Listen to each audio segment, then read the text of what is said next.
दोना पुड़ू और खाला, दोना पुड़ू और खाला इसका उपयोग होता है। ये जो दोना पुड़ू और खाला का क्या चीज़ से बनता है? वन में पाए जाने वाला साल का पेड़, उसका पत्ती से उसका शुद्धिकरण करके उसका नामकरण होता है और उस परिवार में उसको सम्मिलित करता है।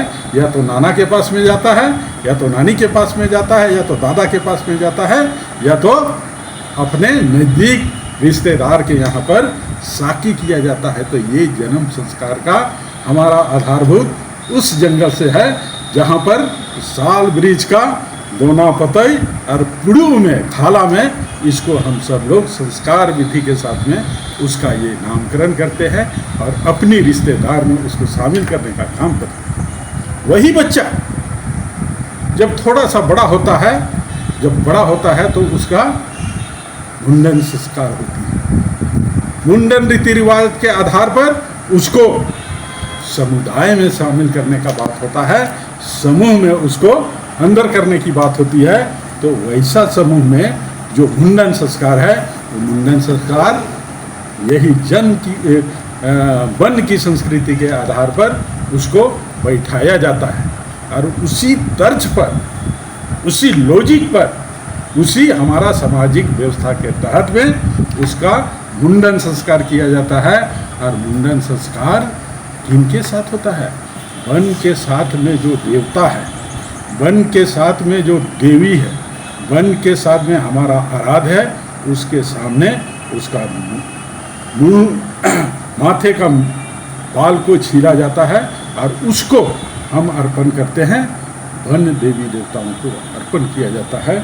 इस तरह मुंडन संस्कार है।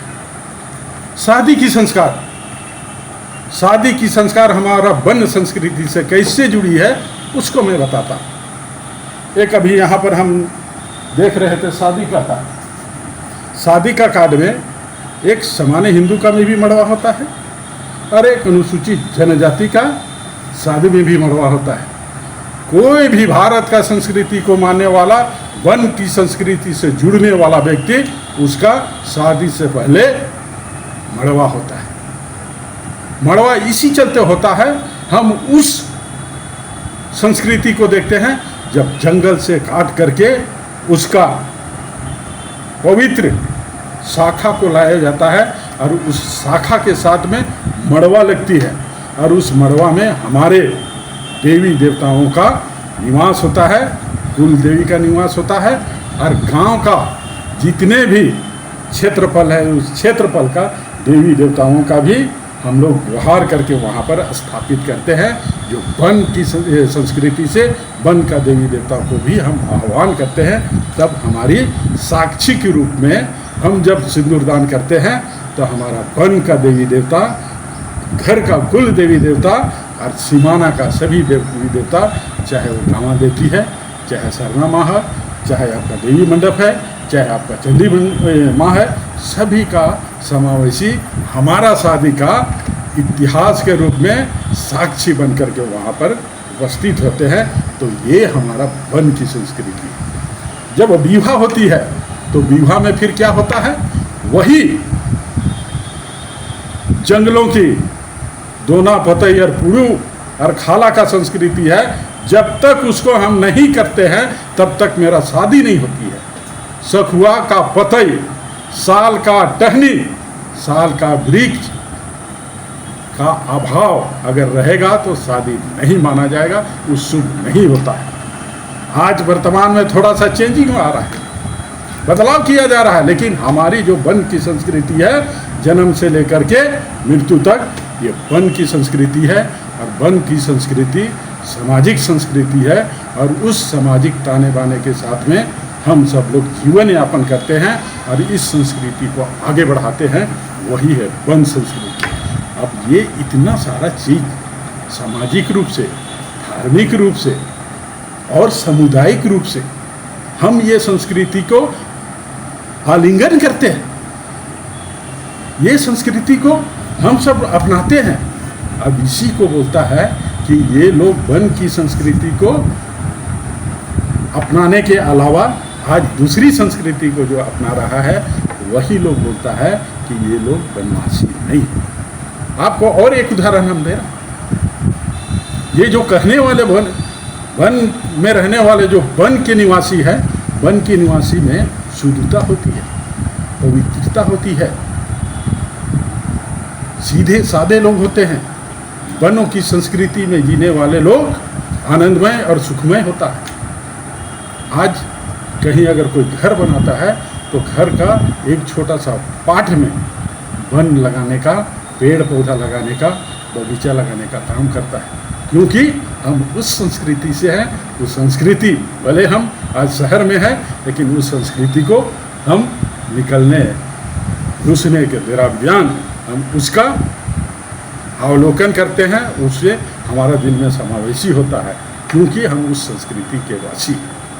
तो आज का दिन में जो लोग, जो ऐसे लोग जो वनवासी, वन में रहने वाले लोग वनवासी, जो अपने आप को गिल्टी फील हो रही है, उसको लगता है कि हमारा मतलब कि अपमान हो रहा है, तो हम बताना चाहते हैं जो वेटिकन सिटी का जो संस्कृति में रहा है, इटली का एक देश,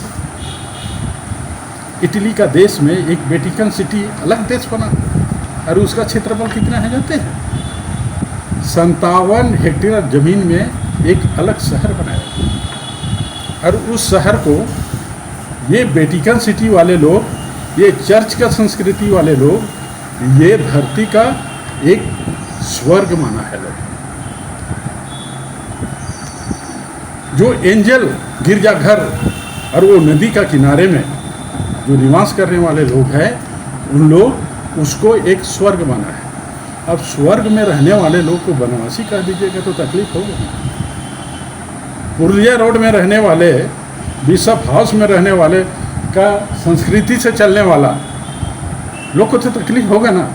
यार हम स्वर्ग में रहते हैं, पोप का गाइडेंस में चलते हैं, पुरुलिया रोड का बिशप हाउस मनरेसा हाउस से हम चलते हैं, हमको ये वनवासी कह देगा?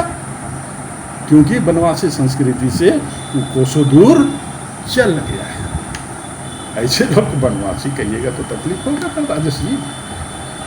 तो कहने का है जो वेटिकन सिटी की संस्कृति से जो चलने वाले लोग, ऐसे लोग को दिल्ली का लाल किला मैदान में जंगलों में रहने वाले, पहाड़ों में रहने वाले, कंदराओं में रहने वाले, सुदूर वन क्षेत्रों में रहने वाले, हे मेरे वनवासी, तुम्हारे साथ में जो अन्याय हुआ है, हो रहा है, हम उसको अन्याय होने नहीं देंगे और धर्मांतरण यहाँ पर आपका होने से बचाएंगे। ये दिन बात बोला है। तो वन में रहने वाले राम भी वन में गए थे 14 साल, और जो वन में रहते हैं और वहाँ से जब निकलते हैं, पहले राम बन के गए थे, जब निकले तो भगवान राम हुए। वन में राम बन करके गए थे, जब वन से निकले तो पुरुषोत्तम राम हुए। तो उस वन में कौन सा खासियत, कौन सा गुण है, कौन सा अलौकिक शक्ति है? तो ये जो संस्कृति है, जो वन में रहता है, शुद्धता, पवित्रता, सीधा सादा ईमानदार लोगों की संस्कृति है। और यहाँ जो वन की संस्कृति को जो नकारते हैं, जो वनवासी कहने से अपने आप को वो नकारात्मक और अपमानित महसूस करते हैं, वो कहीं ना कहीं वेटिकन सिटी का चर्च से उनकी संस्कृति चलती है।